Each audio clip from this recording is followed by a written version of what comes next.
Hello everyone, आपके अपने YouTube channel exam और क्लासेज में आप सभी का स्वागत है। आज है 14 मई। 14 मई के जितने भी इंपॉर्टेंट कट क्वेश्चन बनते हैं आज हम उस पर डिस्कस करेंगे। तो शुरू करते हैं। आज का पहला है, हाल ही में किस मंत्रालय ने सुरक्षा स्टोर पहल शुरू की है? तो हाल ही में किस मंत्रालय ने सुरक्षा स्टोर पहल शुरू की है?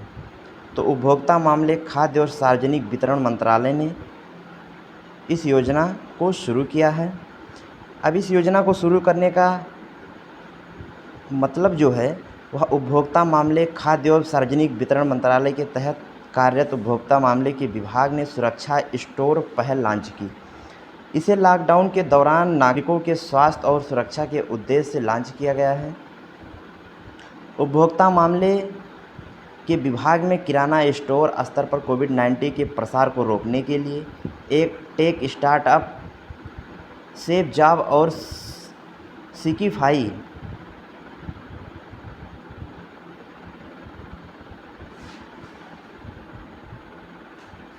के साथ इन्होंने हाथ मिलाया है। इसके द्वारा पूरे देश में किराना स्टोर के मामले को कोविड-19 प्रोजेक्ट और निर्देशकों के बराबर शिक्षित कराया जाएगा।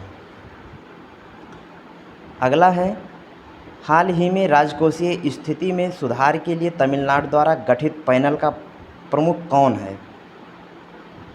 तो राजकोषीय स्थिति में सुधार के लिए तमिलनाडु द्वारा जो गठित पैनल के प्रमुख हैं वो हैं सी रंगराजन। तो सी रंगराजन हैं तो ये भारतीय रिजर्व बैंक आरबीआई के पूर्व गवर्नर थे सी रंगराजन, जो कि तमिलनाडु सरकार ने इन्हें 9 मई 2020 को कोरोना वायरस महामारी के मद्देनज़र इनको जो है कोरोना वायरस महामारी के मद्देनज़र राज्य को प्रभावित करने वाली राजकोषीय चुनौती की जांच के लिए इन्हें नियुक्त किया है। इनके लिए उच्च स्तरीय पैनल के प्रमुख के रूप में नियुक्ति इन्हें दी गई है। पैनल में वित्त सचिव जो हैं वो एस कृष्णन हैं और 3 महीने के समय में इन्हें इस रिपोर्ट को सरकार को सौंपनी है। अगला है, हाल ही में गूगल क्लाउड की इंजीनियरिंग के नए उपाध्यक्ष के रूप में किसे नियुक्त किया गया है? तो गूगल क्लाउड की इंजीनियरिंग के अध्यक्ष के रूप में अनिल भंसाली को नियुक्त किया गया है। अब अनिल भंसाली को नियुक्त किया गया है तो ये माइक्रोसॉफ्ट के साथ एंजोरा क्लाउड डिलीवरी के कॉरपोरेट के उपाध्यक्ष थे और भारत में रिसर्च एंड डेवलपमेंट टीम के साइट लीडर थे। वर्तमान स्थिति में वह भारत में खोज विशाल के सभी सॉफ्टवेयर विकास प्रयासों क्लाउड व्यवसाय के समन्वय के जिम्मेदार भी नियुक्त किए गए हैं। अगला है, हाल ही में फाइंडिंग फ्रीडम नामक पुस्तक में Duke and duchess of Sussex की जीवनी किसने लिखी है? तो Duke and duchess of Sussex की जीवनी जो है उसे कैरोलिन डूरंड और ओमिड स्काबा ये दोनों लोग मिलकर इस पुस्तक को लिखी है। अब यह पुस्तक जो है फाइंडिंग फ्रीडम को शाही पत्रकारों, मतलब ये कैरोलिन डूरंड जो हैं ये शाही पत्रकार हैं, ओमिड स्काबी जो हैं ये भी शाही पत्रकार हैं। इन्हीं दोनों के द्वारा यह पुस्तक लिखी गई है और इन्हें अगस्त 2020 में जारी की जाएगी। यह पुस्तक जो है वह अगस्त 2020 में जारी की जाएगी। पुस्तक के प्रकाशक हार्पर कॉलिंस यूके हैं। इस पुस्तक के जो प्रकाशक हैं वो हार्पर कॉलिंस यूके हैं। Duke of success Rajkumar Harry हैं। ड्यूक ऑफ सक्सेस का रोल जो है वो राजकुमार हैरी हैं और डचेस ऑफ सक्सेस जो है वो मेघन मार्कल हैं। सक्सेस जो है वो दक्षिण पूर्व इंग्लैंड में एक ऐतिहासिक प्रदेश है। इसे भी याद रखना है कि जो सक्सेस है वह एक दक्षिणी पूर्वी इंग्लैंड में एक ऐतिहासिक प्रदेश है। अगला है, हाल ही में किस देश ने ऑनलाइन राष्ट्र कप जीता है? तो अभी हाल ही में चीन ने ऑनलाइन राष्ट्र कप जीता है। अब चीन जीता है, तो यह जो कप है, यह 10 मई 2020 को संयुक्त राज्य अमेरिका के खिलाफ 2-2 से ड्रा के बाद चीन ने पहला 1,80,000 FID ऑनलाइन राष्ट्र कप जीता। मतलब इस राष्ट्र कप में $1,80,000 चीन ने जीता। पॉइंट टेबल की टॉपिंग के आधार पर राउंडिंग रॉबिन चरण में चीन को विजेता घोषित किया गया। चीन को 48,000 से सम्मानित किया गया, मतलब $48,000 से इसे सम्मानित किया गया। और USA ने $36,000 जीते, जबकि अन्य देशों ने $24,000 प्राप्त किए। FID यानी कि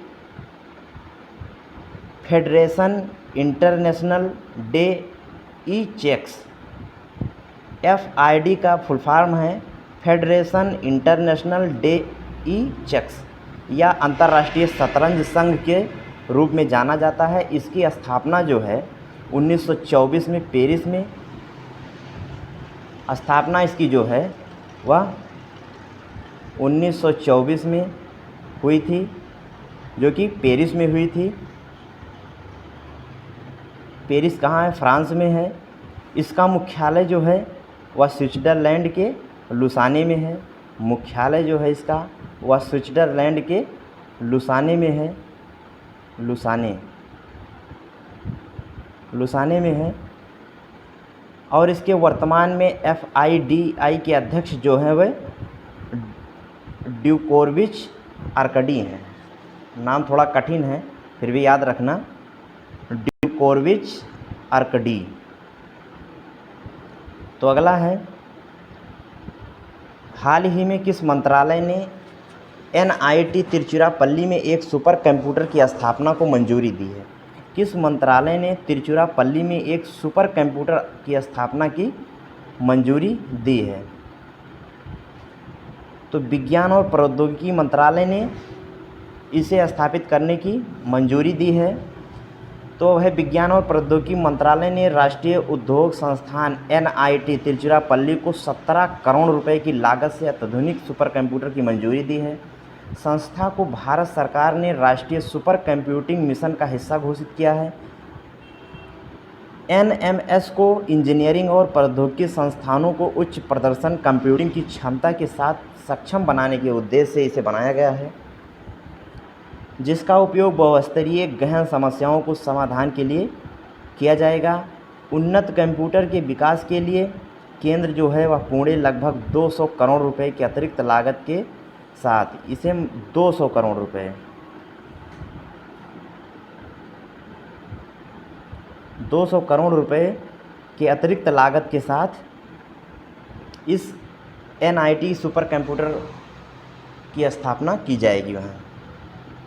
अगला है, DRUBS सैनिटाइज़र को किस संगठन ने फ़ोन को सैनिटाइज करने के लिए विकसित किया है? DRUBS सैनिटाइज़र को किस संगठन ने फ़ोन को सैनिटाइज करने के लिए विकसित किया है? तो इसे अनुसंधान केंद्र इमरत ने विकसित किया है। अनुसंधान केंद्र इमरत ने इसे विकसित किया है। अब इस केंद्र ने विकसित किया है, तो DRUBS सैनिटाइज को फ़ोन को सैनिटाइज करने के लिए रिसर्च सेंटर इमरत RCI द्वारा विकसित किया गया है, जो रक्षा अनुसंधान विकास संगठन DRDO का एक हिस्सा है। यह जो है DRDO का एक हिस्सा है। डिवाइस को DRUS की संज्ञा दी गई है। इसमें जो है डिवाइस को DRUS की संज्ञा दी गई है, जिसका अर्थ है डिफेंस रिसर्च अल्ट्रावायलेट सैनिटाइजर्स। और लिफाफे, चालान, चेक पत्ते, मुद्रा note, ID pad, laptop, mobile phone, passbook, paper को संक्रमित से मुक्त करने के लिए DRUBS का उपयोग करके मुद्रा नोटों को बदला जा सकता है। DRUS का संचालन संपर्क रहित है और इसे निकटता सेंसर का उपयोग करके संचालित किया जाता है, जो कोरोना वायरस के प्रयास को रोकने के लिए अत्यंत आवश्यक है। कैबिनेट के अंदर रखी गई वस्तुओं को डिवाइस का प्रयोग करके अल्ट्रावायलेट किरणों का 360 डिग्री प्रदर्शित करता है।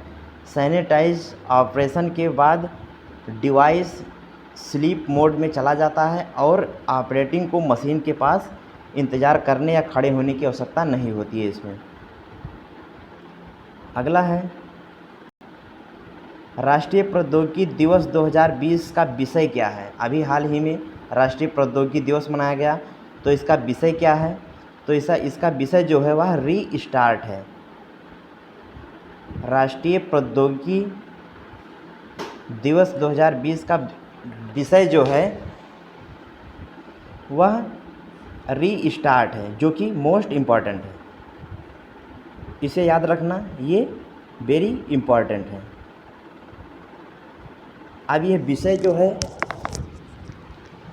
किस आधार पर है? तो राष्ट्रीय प्रौद्योगिकी दिवस जो है अभी हाल ही में 11 मई 2020 को मनाया गया है। इस वर्ष राष्ट्रीय प्रौद्योगिकी दिवस 2020 का विषय जो है वह रीस्टार्ट है। रीस्टार्ट जिसका अर्थ है rebooting the economy in science. इसका अर्थ जो है, इसे याद रखना, रीस्टार्ट का अर्थ जो है वह है rebooting the economy in science technology and research translation है। इस अवसर पर प्रौद्योगिकी विकास बोर्ड TBB द्वारा भारतीय उद्योग परिसंघ CII के सहयोग से विज्ञान और प्रौद्योगिकी विकास DST का एक संबंधित निकाय एक उच्च स्तरीय आभासी सम्मेलन का आयोजन किया है। इस आयोजन के अवसर पर मुख्य अतिथि केंद्रीय स्वास्थ्य मंत्री और परिवार कल्याण मंत्री, पृथ्वी विज्ञान और प्रौद्योगिकी मंत्री डॉक्टर हर्षवर्धन सिंह इसके मुख्य अतिथि थे, जिनको तकनीकों पर अधिक ध्यान केंद्रित कराया जाना इसका मुख्य उद्देश्य था। इसमें चिकित्सा प्रौद्योगिकी, उन्नत प्रौद्योगिकी और विनिमय निर्माण शामिल होंगे। भारत को दुनिया में फैले कोविड-19 के लिए तैयार करने में ये सहायता करेगा। अगला है भारत में सबसे बड़ा थर्मल पावर प्लांट कौन सा है? तो भारत में सबसे बड़ा थर्मल पावर प्लांट जो है वह NTPC विंध्याचल है। NTPC विंध्याचल जो कि मध्य प्रदेश में स्थित है। अब ये बड़ा क्यों है, कैसे बड़ा बना? और भी थर्मल पावर प्लांट हैं। तो भारत में सबसे बड़ा थर्मल पावर प्लांट स्टेशन जो है वह NTPC विंध्याचल है, जिसकी क्षमता 4707 मेगावाट है। इसकी क्षमता जो है वह 4760 मेगावाट है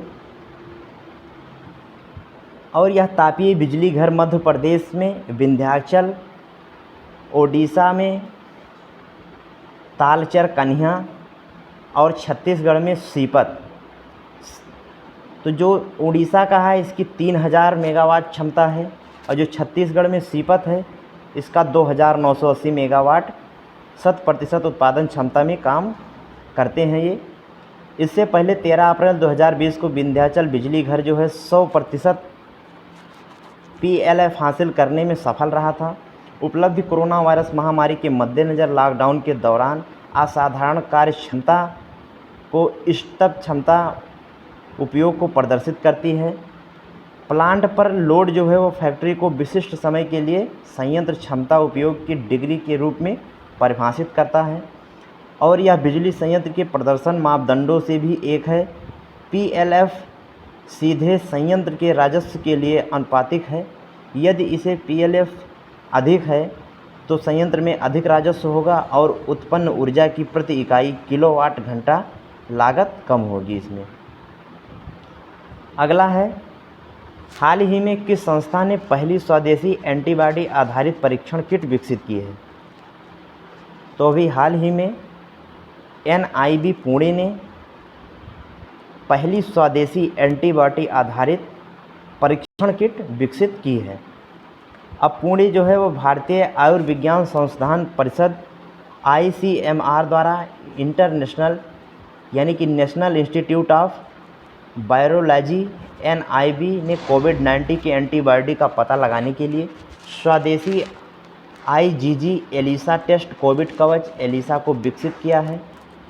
परीक्षण किट बदल जाएगी कि कैसे भारत में कोविड-19 परीक्षण किया जाए।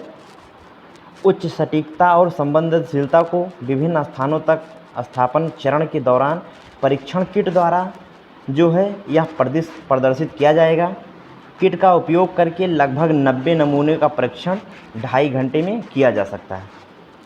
अब ICMR ने एलिसा टेस्ट किट के बड़े पैमाने पर उत्पादन करने का जिम्मा उठाया है। अगला है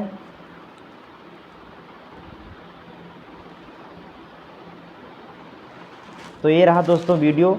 पसंद आया हो तो लाइक शेयर सब्सक्राइब ज़रूर करिएगा। धन्यवाद।